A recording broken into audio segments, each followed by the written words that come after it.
Bismillahirrahmanirrahim. Assalamualaikum warahmatullahi wabarakatuh. Perkenalkan, nama saya Aji Tresna Bakti, NPM 184030-2004, asal dari Universitas Borneo Tarakan, jurusan Teknik Elektro. Ya, hari ini saya akan mempresentasikan tentang praktikum konversi. Yang pertama itu adalah komponen generator DC. Komponen generator DC itu terdiri dari beberapa bagian, ada rotor dan stator. Pada bagian rotor itu terdiri dari poros, inti, komutator, dan kumparan. Yang kedua, itu ada stator. Bagian dari generator DC yang diam, ada kerangka, kutub utama, dan belitan, kutub bantu, dan belitan, dan juga ada bantalan sikat. Prinsip kerja generator DC. Pada generator DC sederhana, dengan sebuah penghantar kutub tersebut dengan memutar rotor penghantar, maka pada penghantar akan timbul EMF atau gaya gerak listrik. Kumparan ABCD terletak dalam medan magnet sedemikian sehingga sisi A dan B dan sisi C dan D terletak tegak lurus pada arah flux magnet. Kumparan ABCD kecepatan sudut yang tetap terhadap sumbu putarnya yang sejajar dengan sisi A, B, dan CD. Gaya gerak listrik induksi yang terbentuk pada sisi A, B, dan sisi CD besarannya sesuai dengan perubahan flux magnet yang dipotong kumparan ABCD tiap detik sebesar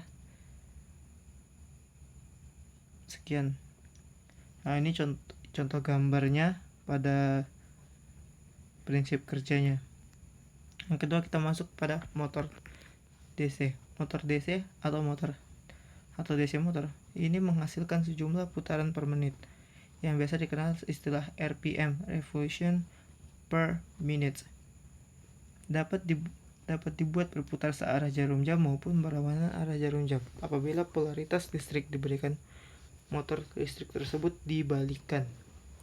Prinsip kerja motor DC. Prinsip kerja motor DC untuk menggerakkannya lagi tepat pada saat kutub kumparan berhadapan dengan kutub magnet, arah arus pada kumparan dibalik. Dengan demikian, kutub utara kumparan akan berubah menjadi selatan dan kutub selatannya akan berubah menjadi kutub utara.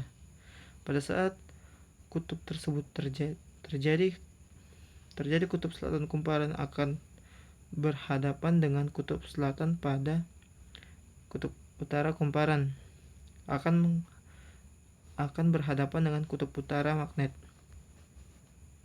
Perbedaan motor AC dan DC. Mohon maaf.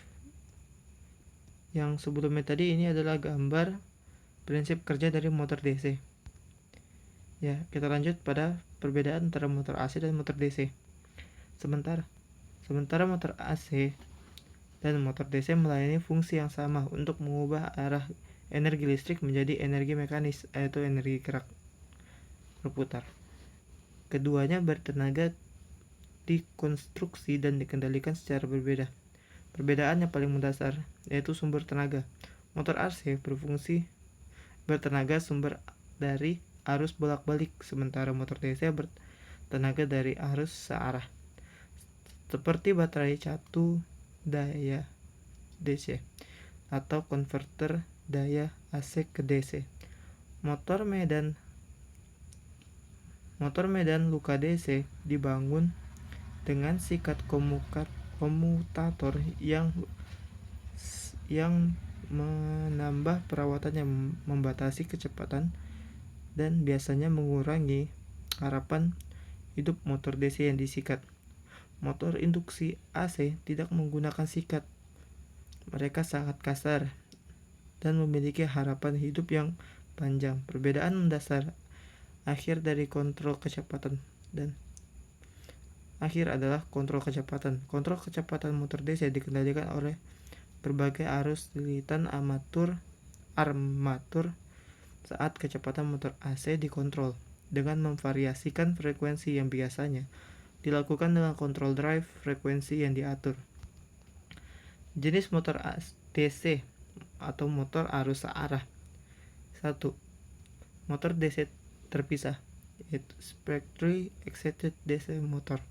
Pada motor DC jenis sumber daya terpisah ini, sumber arus untuk kumparan medan field winding terpisah dengan sumber arus untuk di atas ini. Karena adanya rangkaian tambahan kebutuhan sumber daya dan pasokan arus listrik, motor DC ini jenis lebih mahal sehingga jarang digunakan. Spectri motor ini umumnya digunakan di laboratorium untuk penelitian dan peralatan khusus. Motor DC sumber daya sendiri. Pada motor DC sumber daya sendiri atau self-aside motor DC ini, kumparan medan field winding atau field winding dihubungkan secara seri paralel ataupun kombinasi seri paralel dengan kumparan angker amateur winding. Motor DC sumber terbagi menjadi 3 jenis motor, yaitu sound DC motor, series DC motor, dan komponen DC motor. Kita masuk pada pembagian dari motor DC yang menggunakan arus. Motor DC tipe ini, yaitu tipe Sun, adalah motor DC dengan kumparan medannya dihubungkan secara paralel dengan kumparan angker amateur winding.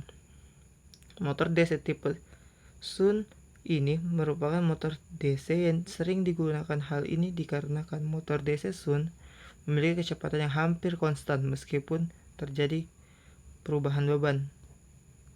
Kecepatan akan berkurang apabila mencapai torsi tertentu atau torque.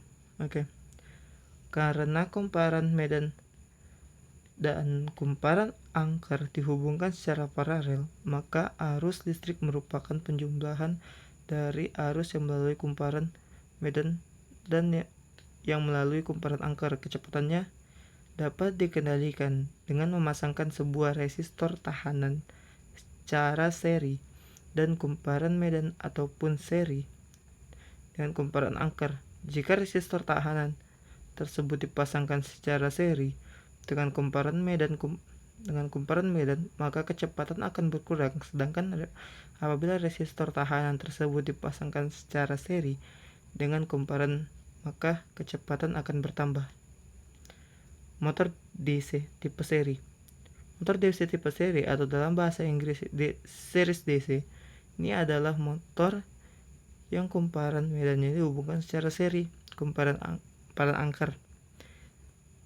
Dengan dihubungkannya seri tersebut, arus listrik pada kumparan medan adalah sama dengan arus listrik pada yang diberikan pada motor DC tersebut.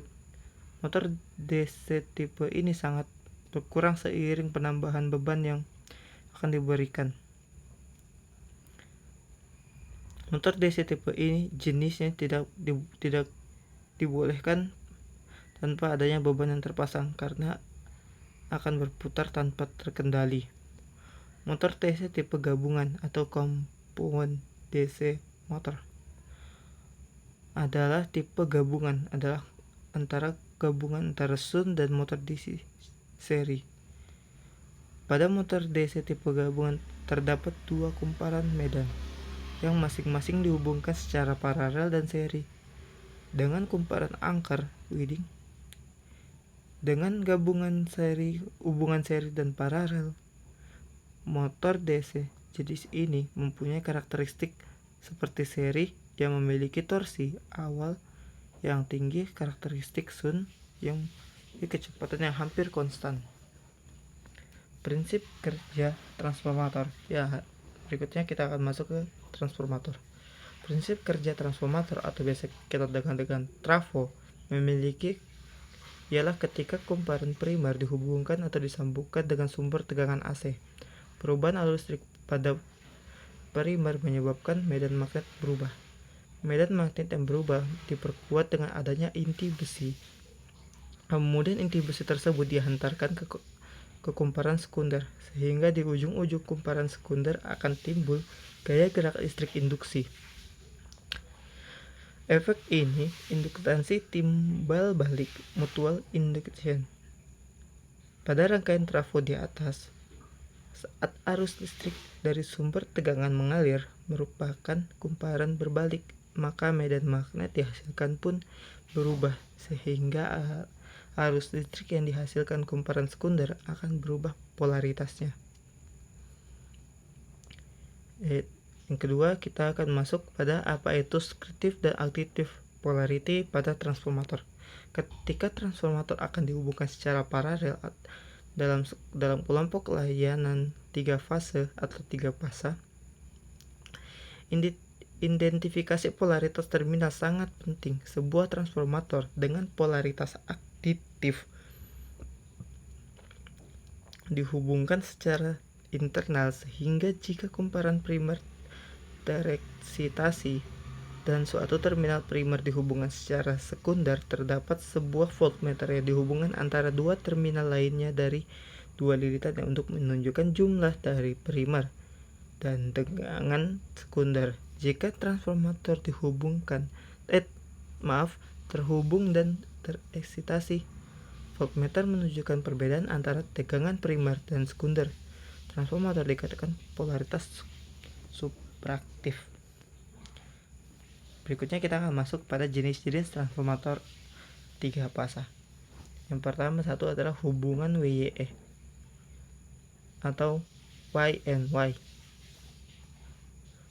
Pada hubungan bintang-bintang, rasio tegangan fasa LL primer dengan sekunder yang sama dengan rasio setiap trafo, sehingga pergeseran fasa 30 derajat antara tegangan fasa netral LN dengan tegangan fasa LL.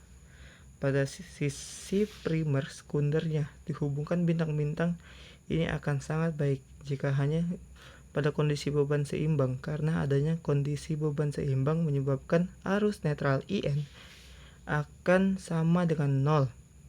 Apabila kondisi tersebut tidak seimbang, maka akan ada arus netral, kemudian menyebabkan timbulnya rugi-rugi. Yang kedua adalah hubungan Y dan delta atau Y dan delta. Transformator hubungan Y and delta digunakan pada saluran transmisi sebagai penaik tegangan rasio antara sekunder dan primer. Tegangan fasa-fasa adalah seperakar 3 kali rasio trafo. Terjadi sudut 30 derajat antara tegangan fasa-fasa antara primer dan sekunder, yang berarti bahwa Y dan delta tak bisa diparalelkan dengan trafo Y&Y dan trafo delta to delta. Hubungan transformator Y and delta dilihat pada gambar pada hubungan tegangan kawat ke kawat primer sebanding dengan tegangan fase primer. Itu rumusnya yaitu VLP akar 3 VP HP. Tegangan kawat sekunder sama dengan tegangan fasa. VLS sama dengan VPHS. Tegangan delta to Y.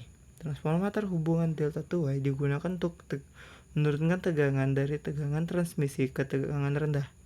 Transformator delta to Y dapat dilihat pada hubungan delta to Y. Tegangan kawat ke primer sama dengan tegangan fasa primer VLP sama dengan VP happy, dan tegangan sekundernya adalah VLS akar 3 VPHS. Hubungan delta to delta. Pada transformator hubungan delta to delta, tegangan kawat ke kawat tegangan fasa sama untuk sisi primer dan sekunder. Transformator VRS sama dengan VST sama dengan VTR dan sama dengan VLN. berikut kita akan masuk kepada panel surya. Ini ada 3 jenis panel surya. Yang pertama adalah panel surya polikristalin. Panel surya polikristalin tidak seperti sel monokristalin. Sel surya polikristalin cenderung memiliki warna kebiruan karena cahaya memantulkan fragmen silikon di dalam sel dengan cara berbeda yang dipantulkan oleh wafer silikon monokristalin murni. Mirip dengan monokristalin, panel surya polikristalin memiliki warna yang berbeda untuk lembaran dengan bingkainya. Paling sering dibingkai panel polikristalin berwarna perak dan lembarannya berwarna perak atau putih. Nah, ini adalah contoh daripada panel surya polikristalin. Nah, berikutnya adalah panel surya monokristalin. Panel surya monokristalin kita lihat yaitu dia berwarna hitam, kemudian besar yaitu adalah panel surya monokristalin. Sel-sel itu tampak hitam karena bagian cahaya berinteraksi dengan kristal silikon murni. Sementara sel surya ini sendiri berwarna hitam. Panel surya monokristalin memiliki berbagai warna untuk lembaran belakang dan bingkai. Lembar belakang panel surya biasanya berwarna hitam, perak, atau putih, sedangkan bingkai logam biasanya berwarna hitam atau perak. Yang ketiga adalah panel surya film tipis. Panel surya film tipis estetika berbeda terbesar dengan hal panel surya tipis adalah berbeda seberapa tipis. Sederhana teknologi seperti namanya panel surya film tipis sering kali lebih ramping daripada jenis panel lainnya karena sel di dalam panel kira-kira 35 kali lebih tipis daripada wafer kristal digunakan pada panel surya monokristalin dan polikristalin. Penting diingat bahwa meskipun sel film tipis itu sendiri mungkin jauh lebih tipis daripada sel surya tradisional, sebuah panel film tipis mungkin memiliki ketebalan serupa dengan panel surya monokristalin atau polikristalin yang memiliki bingkai yang tebal. Adanya panel film tipis perekat yang terletak sedekat mungkin dengan permukaan atap, tetapi ada panel tipis yang lebih tahan lama memiliki bingkai tebal hingga 50 mm. Nah, ini adalah contoh proses energi terjadi pada sel surya hingga menyalakan lampu.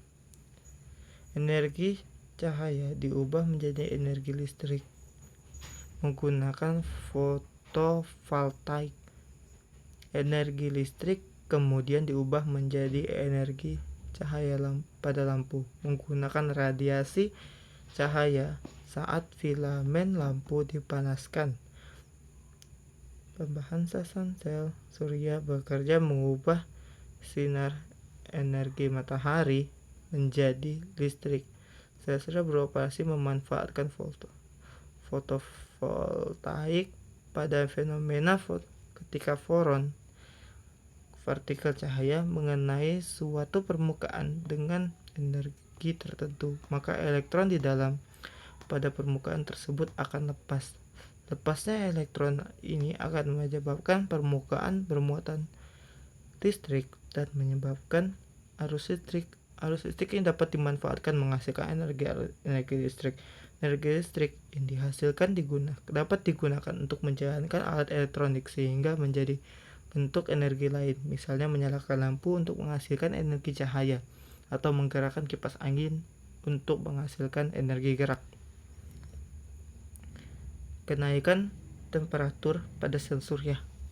Kenaikan temperatur pada sel surya menyebabkan sistem kerja solar sel terganggu. Metode pendinginan dengan cara mengalirkan air pada bagian sel surya berhasil menurunkan temperatur 50 hingga 90 derajat menjadi 34 sampai 36 derajat, sedangkan daya keluaran pada sel surya berpendinginan debit sekitar 50 milisecond per second. Daya diperoleh adalah 45,36. Efisiensi dapat sebesar 57%, sedangkan pada sel surya pendinginan maksimum diperoleh sekitar 42,51. Efisiensi diperoleh 9,44. Pengukuran intensitas cahaya, temperatur, dan arus tegangan sebaiknya menggunakan data logger. Untuk meminimalisir kesalahan pengukuran, perlu dilakukan pengukuran temperatur lingkungan dengan kecepatan sebagai acuan perbandingan. Ya, sekian dari presentasi saya. Mohon maaf jika banyak kekurangan. Saya di sini juga masih belajar selama pandemi. Jadi mohon maaf sekali lagi ketika saya menyampaikan itu banyak yang kurang. Sekian dari presentasi saya. Wassalamualaikum warahmatullahi wabarakatuh.